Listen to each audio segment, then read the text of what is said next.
practice both in a very enthusiastic way. That people in one group are also involved in the other and vice versa.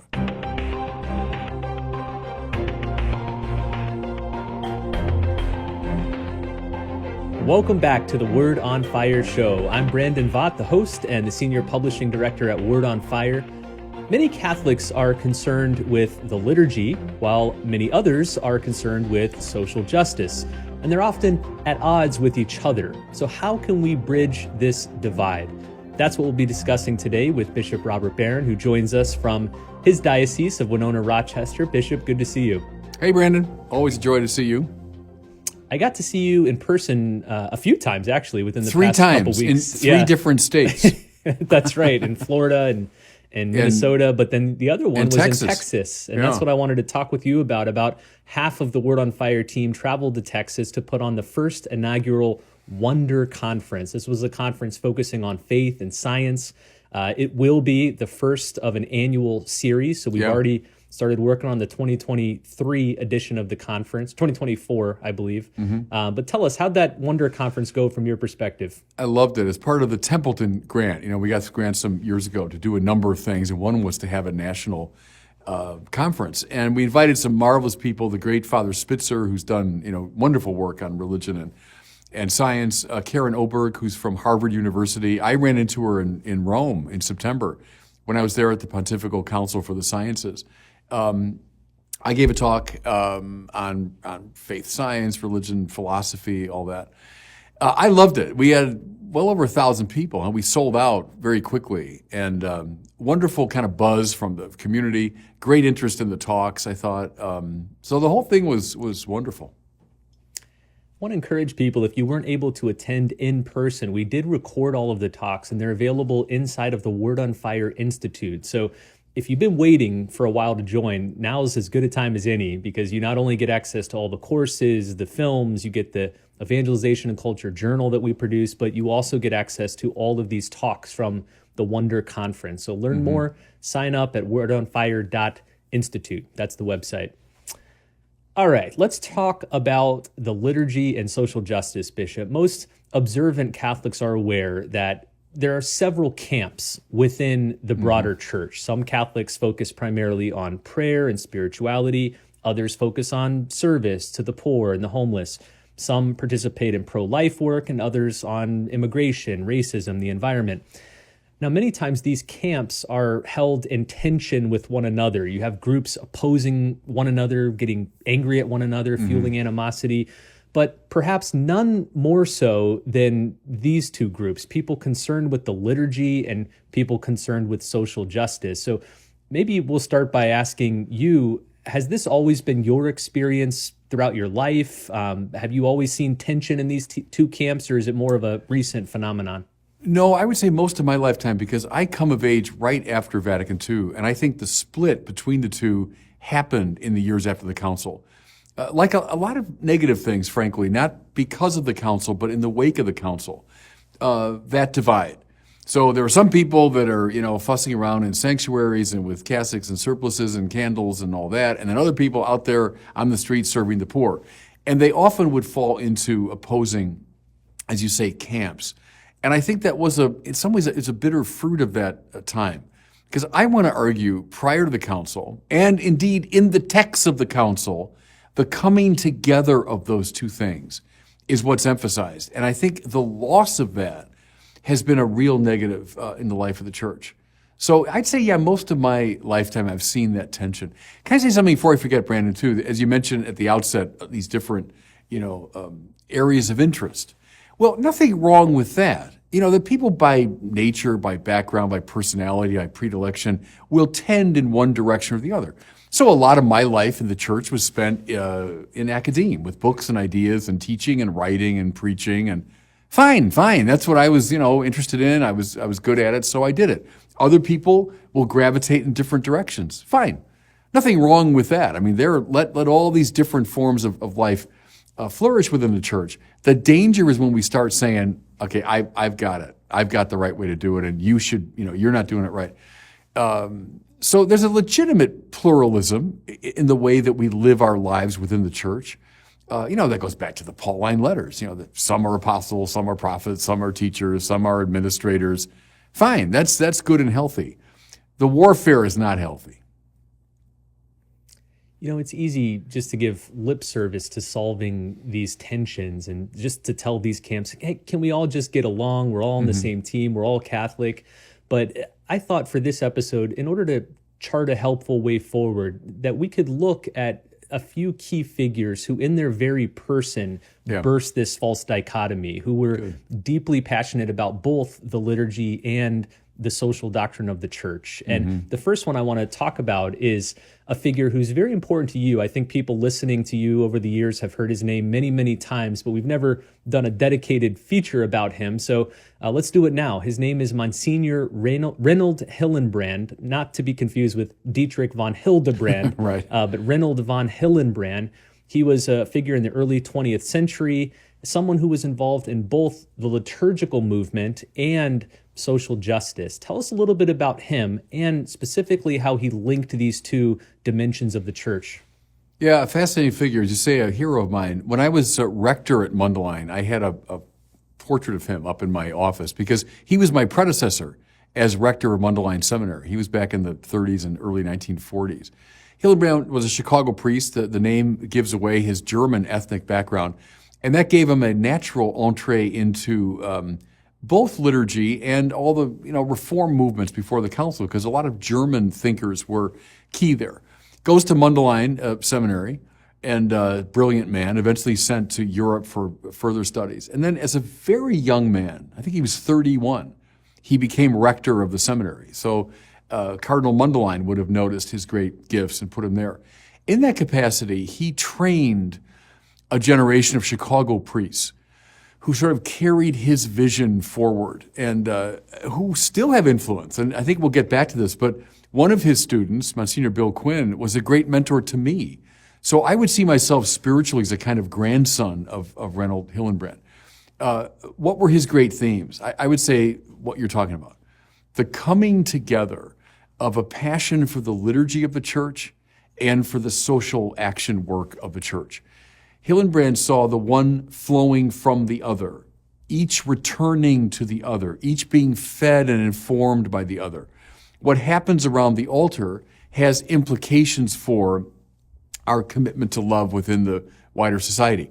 What we experience in our work for justice returns now to the altar and is offered as a sacrifice to God. Now he was getting all that from the great liturgical movement leaders, people like Romano Guardini in Europe, Virgil Michael in our country, or Virgil Michael rather is from our country, from Collegeville, Karl Adam over in Germany. Those were the figures that impacted Hillenbrand, who then impacted a whole generation, not just of Chicago priests, but through the liturgical movement in our country, a whole generation of priests all over America. Maybe we'll get there next, but after Vatican II, his life took an interesting turn, and that's one reason why I think he's not as well known as he should be. We'll say more about that. So Hillenbrand is this bridge figure who was active before and after the council in many ways, but what happened? What shifted during that period? Well, from his perspective, nothing significant shifted, but from the perspective of others, something did. Here's what I'm talking about. In the 30s and 40s, he would have identified himself as a papal man because the popes, think of Quadragesimo Anno and think of Mater et Magistra of John the 23rd, think of the great social teaching encyclicals. That's what inspired him. It was the papal teaching of that period that was very strong on the works of justice. Now, after the council, 1968, this famous or infamous, depending on your perspective, encyclical of Pope Paul VI, Humanae Vitae, about contraception, which divided the church, still is a polarizing document. You got me, not Dietrich von Hildebrand, Reinhold Hillenbrand supported it.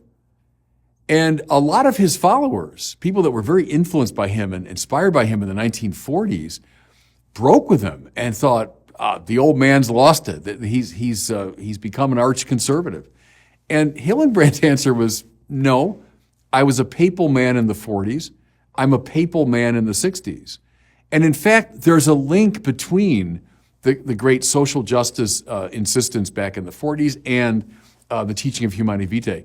And so he paid a high price because Humanae Vitae comes out, 68? I think Hillenbrand dies in 78 or 79. The last, so roughly 10 years of his life, he was kind of a marginalized figure. Even his followers thought he was suspicious. And he died, I think, a bit under the cloud of that. But I see him now as a hero, as a model of how we can think through these things together in a very integrated way. One of the ways that he did think through these things together is through the concept of deification, which was maybe the single most important idea in his writings and thought. Talk about that. Maybe I've told this story, Brandon, on our show. I don't remember, but someone who was very much part of that movement, liturgical movement, all that back in the 40s and 50s, was Godfrey Dieckmann, another German name. Godfrey was a monk at St. John's, Collegeville, not far from where I'm broadcasting these words. And, marvelous figure. He taught the church fathers for many years, and he was at Vatican II. He was influential in the writing of some of the documents. And I met him when he was a very old man through a mutual friend. We'll get to him, Monsignor Bill Quinn, who was a student of Hillenbrand. Well, anyway, I meet him as a very old man, and he marvelous storyteller and knew everybody. So I was fascinated by him. And I said to him, Godfrey, if you were young again and you could mount the barricades, what would you fight for in the life of the church? And he brought his cane. He's an old man. He was in his 90s. Brought the cane down on my knee, and he said, deification. And that's the idea that Reinhold Hillenbrand found so compelling. And they all got it from the liturgical movement people in the early 20th century. This is the mystical body theology that says the ordinary goal of the Christian life is what Aquinas called deificatio, becoming conformed to the divine nature, not just being a good person or not just being ethically upright, but being conformed to God's nature. How's it happen? It happens in the liturgy. It happens in the sacraments, especially in the Eucharist. Now, what do deified people do? They go out and live in the world in this radically transformative way. See, so that's why deification is a central idea that links liturgy and justice. Well, it was wonderful. I think of it now. Godfrey has gone to the Lord, of course. And I was there with Bill Quinn at the time, these two kind of venerable figures, both of whom would have known Hillenbrand very well. And I was a young guy at the time. I was probably 27. I was a newly ordained priest.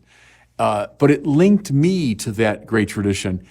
And, anyone that's followed me as I'm talking through these things, what are you hearing? What I've been teaching now for the past 25 years in my books and articles and these videos and so on. Is I was caught up in that wonderful vision. You know who else was? Josef Ratzinger. You know who else was? Karl Wojtyła. You know who else was? Hans-Urs von Balthasar. You know who else was? Dietrich von Hildebrand, if you want. All those people were part of this grand movement. And I think, maybe we'll get there, Brandon, but it's threatened from both sides today. It's threatened from the left and from the right. But I think it's the richest way to articulate the teaching and the practice of the church. This theological movement with some of the figures you just mentioned, Balthasar, Hildebrand, Ratzinger, Wojtyła, we could also add de Lubac, Guardini to that mix. They're characterized by the communio school. Yeah. I want to ask specifically about the communio ecclesiology, the communio way of understanding the church, and how that itself can be a link between the liturgy and justice, the social action of the church. Yeah, the deepest ground of a communio ecclesiology, of course, is the communio of the divine persons. So the three persons of the Trinity exist in this perichoresis, the Greeks call it, this sort of sitting together, the circumcessio, if you put it in Latin. But it's the communio, the one in the other, of the Trinitarian persons that becomes the foundation of ecclesial life, because we've been invited, deification, into a share in that communio. Furthermore, it manifests itself in the communio of the church. So think of all the different elements in the life of the church, the different ranks and orders and different ways of participating in the mystical body, all of which are on display in the liturgy. Let me say a word about that, because I remember Cardinal George, again, someone very much influenced by this whole tradition. He used to say, the trouble is we read the liturgy in its variegated expression through Nietzschean lenses. So right away we say, oh, power relationship, who's on top, who's bossing people around, and how come I don't get up there to that position? Where he said, don't read it through Nietzschean lens, read it through this communio lens, is the church is on its integrated, mutually implicative display at the liturgy. Cardinal George, again, he would chide priests who would sometimes, so I'll come to the liturgy, but if I'm not saying the Mass, I'm just going to sit in the back in my civilian clothes, And he would say, no. The priest always appears at the liturgy as head, because that's your job as priest. Now, don't read it in a Nietzschean way, like, I'm here to boss you all around. It means the symbolic display appropriate to a priest at the liturgy is as the head of the community. But look, everybody at the liturgy, everyone is displaying his or her proper role in the mystical body. And mystical body theology, all the different elements that make up your body, okay, they all have a wonderful function. They're all integrated one with the others. That's the sort of organic understanding of the church that's part of communio. Do you want to do another step? We could do a show on this sometime. Go back to the Tübingen school, back early 19th century. Someone like Johann Adam Müller, who's one of my theological heroes. He dies at the age of 42, young man, but had a huge impact. He shifted from a more juridical understanding of church to a more organic understanding of church. Read him and now read Guardini, early 20th century, and then read Sacrosanctum Concilium, read Lumen Gentium. There's a direct line from the Tübingen thought of like Johann Adam Müller right through Guardini and people like Reinhold Hillenbrand and others right up to Vatican II. That's the tradition that I'm standing in. And it's all conditioned by a communio sensibility. I love how a few moments ago you described the purpose of the Mass as deification. We go to Mass to become conformed to the likeness of Christ, and that in turn propels us out into the social mission of the church. Right. I think of two people that are very important to me, and I know to you as well, Mother Teresa and Pier Giorgio Frassati. Both of them demonstrated this same pattern of being people deeply devoted to the liturgy and especially to the Eucharist. So Mother Teresa and her sisters have daily Mass, daily holy hour of adoration before they do their social work. Same with Pier Giorgio, adoration, sacraments all the time. But it was going to the sacraments that for them helped them to see Christ in the poor.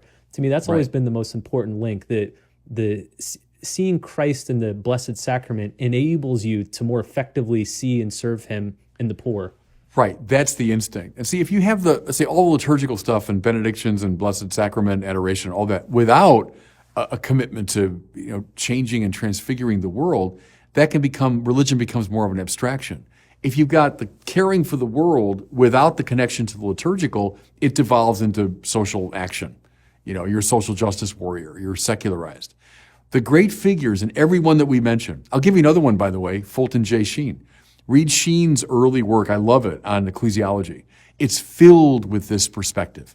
I learned it from him, probably. It's the first time I read all this stuff. But when you have both, now we're cooking. When you have both, you have a properly integrated vision. And the one will feed the other. It's like you set up this wonderful, mutually energizing connection between the two. And that's what, talk about Dorothy Day, someone else that knew that in her bones. I do want to get to Dorothy Day, another hero of both of ours, but there's one person I want to talk about before that. His name is one you just mentioned a few moments ago, Monsignor Bill Quinn. So Monsignor Quinn was the link between you and Hillenbrand. Monsignor Quinn, I think, passed away in 2004, and you said at the time that except for your father, he was the greatest man you've ever known. He, in many ways, was shaped and marked by both the liturgy and the social concerns of the church. Tell us a little bit about Monsignor Quinn. Yeah, I'd be happy to. He's not a household name, but in Chicago he would be. And a lot of the people I mentioned, at least on this side of the Atlantic, back in the day would have known Monsignor Quinn.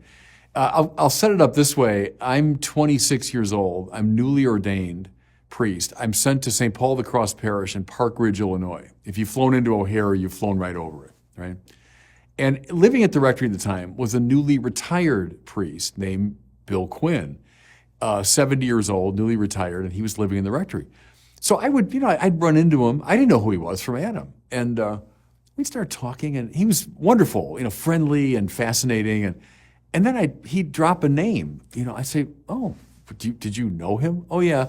How'd you know him? Well, I think it was at Vatican II. You were at Vatican II? Yeah, I was living right down the hall from John Courtney Murray. John Courtney Murray? He said, yeah, I remember he was clacking away at his typewriter when he was writing Dignitatis Humanae. You were there when he was it was that kind of a thing where he would just kind of gradually unveil, his rather remarkable career.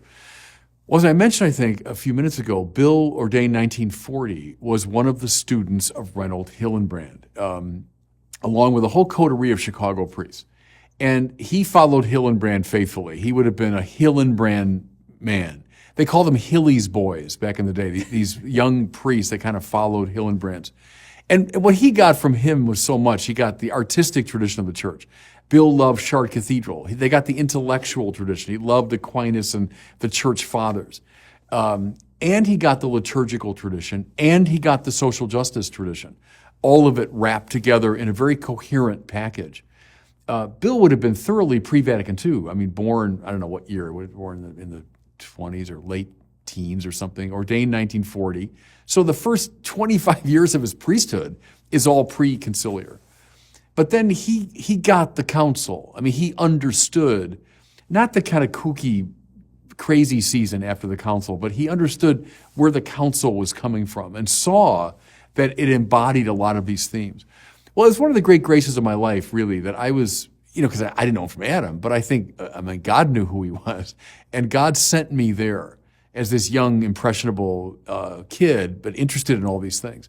And here was this great sort of guru figure, like a master figure. And Bill had a big impact on me. So a lot of my taking in of the tradition I've been describing came through his mediation.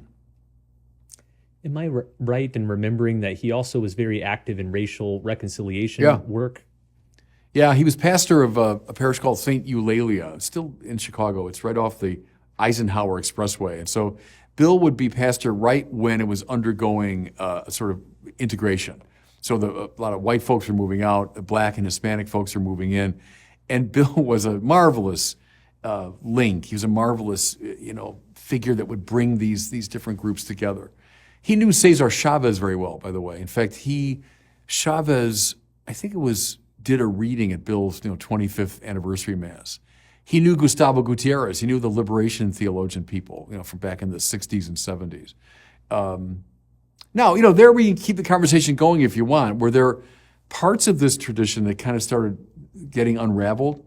So as I mentioned liberation theology, I would share a lot of, let's say, Ratzinger's concerns about liberation theology. Did it begin with a good instinct but maybe get unraveled a bit? Okay, we can talk about that. But Bill, I think, would have taken in a lot of this beautifully integrated vision that we've been talking about. He knew Dorothy Day, too, by the way. He would have been in touch with her. Well, let's move on. It's funny how all of these figures seem linked. You mentioned Cesar Chavez as well, who was also a friend of Dorothy Day. And that's where I wanted to go next, is to maybe wrap up this discussion with Dorothy, because to me, she stands out above and beyond all the figures of the 20th century as the preeminent example of the linking of the liturgical life of the church and the social action. She was arguably the loudest advocate for justice and peace, at least in the English-speaking world during the 20th century. Yet she was also very devoted and considerate of the liturgy. As a young woman, when she was being drawn from communism into Catholicism, and her social work was already in high gear at that point, it was the liturgy that began to captivate her. In fact, she describes this early experience of attending Mass and being impressed at how the rich and the poor were kneeling side by side in prayer. And she observed that this mixed community of rich and poor in the harsh world of 1930s America was something that you could hardly find anywhere else, yet it strangely existed there around the altar of Christ. Yeah. Why do you think this left such a deep impact on Dorothy Day, and how did it shape the rest of her work? Well, as you say, that was the way in, I think, as she was, if you want to understand Dorothy Day, go get it's a marvelous movie called Reds, and it's about Jack Reed, who was a social activist, revolutionary in the 1910s and into the 1920s. Eugene O'Neill was part of that group. These Greenwich Village intellectuals, radicals, Max Eastman, for example, another one. Dorothy Day was part of that world. So she would have been, let's say, a 20-year-old in 1917, when Jack Reed is talking about the Russian Revolution, World War I's going on, all the social activism around that. So she was in that world.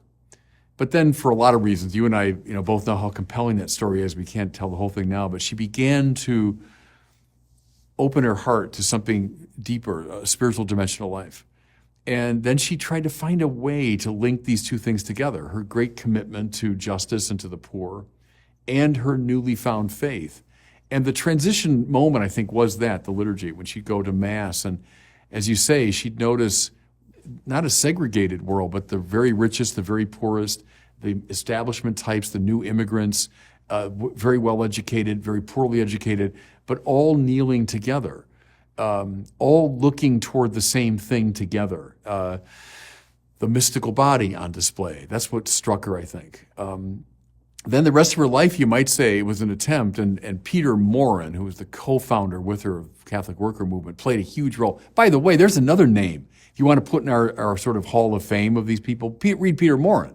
He's all over this. Liturgical movement meets social justice, meets the mystical body. Peter Morin's another one. And Dorothy Day would have been schooled by him in this vision. But she beautifully exemplifies it, as you say. It's not just a theory, but she lived it.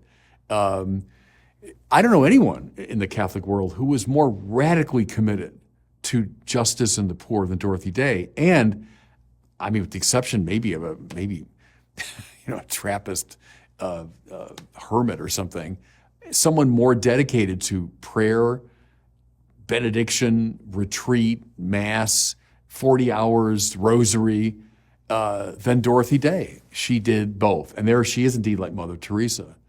That famous photo, we've all seen it now, when Mother Teresa met Dorothy Day. And Dorothy especially was very elderly at the time. Mother Teresa was probably in her 60s or something. And Mother Teresa has the habit on, and Dorothy Day is kind of like an old lady dress on. And there they are, these two great figures who embodied everything that we're talking about. It's sometimes supposed that those who care about the social mission of the church are apathetic about the liturgy. But there's a Dorothy Day story that I really like, which belies this assumption. On one occasion, there was a priest who was celebrating Mass at one of her Catholic worker houses. And this is, I'm guessing, post-Vatican II crazy probably. time, or maybe shortly before it. But he decided to use a ceramic coffee mug for the chalice, and then this plain old plate as the paten. And Dorothy, by accounts, grimaced when she saw the vessels, but she didn't complain. She indeed took part in the liturgy, received communion, and afterward even expressed gratitude to the priest for celebrating Mass. But then when everyone had gone, she took the cup and the plate, and she had them buried outside. And she told the others that having held the body and blood of Christ, that the vessels should no longer be used for coffee.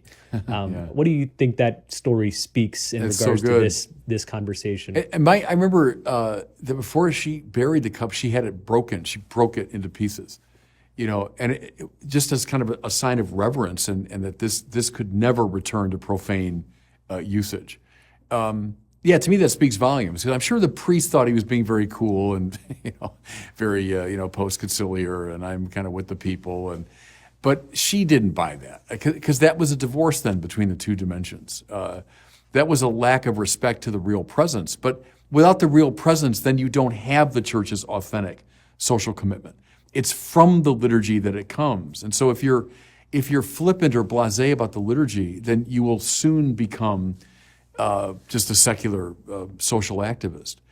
To be honest, Brandon, that's what some people are concerned about with some of the Catholic worker houses around the country, that they've lost some of Dorothy's intense spiritual commitment and can devolve. I shouldn't speak because I don't really know every one, of course, but can devolve in that direction. She did not have that problem. Let's close with this question. As a Catholic bishop, what's the path moving forward in these two areas? To use the title of one of your books, how do we bridge the great divide between the liturgy and social justice? Deification. So I got Godfrey Diekman's cane. I can feel it come down on my knee right now. Deification, a recovery of the mystical body theology. Once you get that, you will automatically get both sides of it. Also, I would encourage communities, parishes, that practice both in a very enthusiastic way. That people in one group are also involved in the other and vice versa. So if the pastor of a parish in his role as shepherd should make sure those two groups are in contact with each other. But the key is the mystical body theology. It's deification.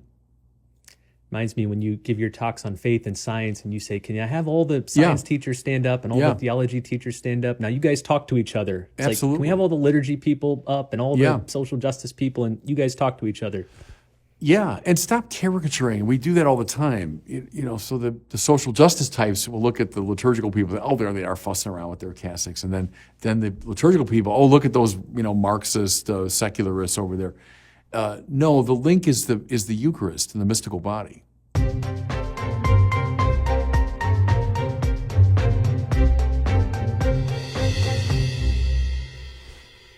Well, now it's time for our question from one of our listeners. Today we have one from Susan in New York. She's asking about an argument that persuaded Bishop Barron as a young man and set him on a new course of life. So here's Susan's question.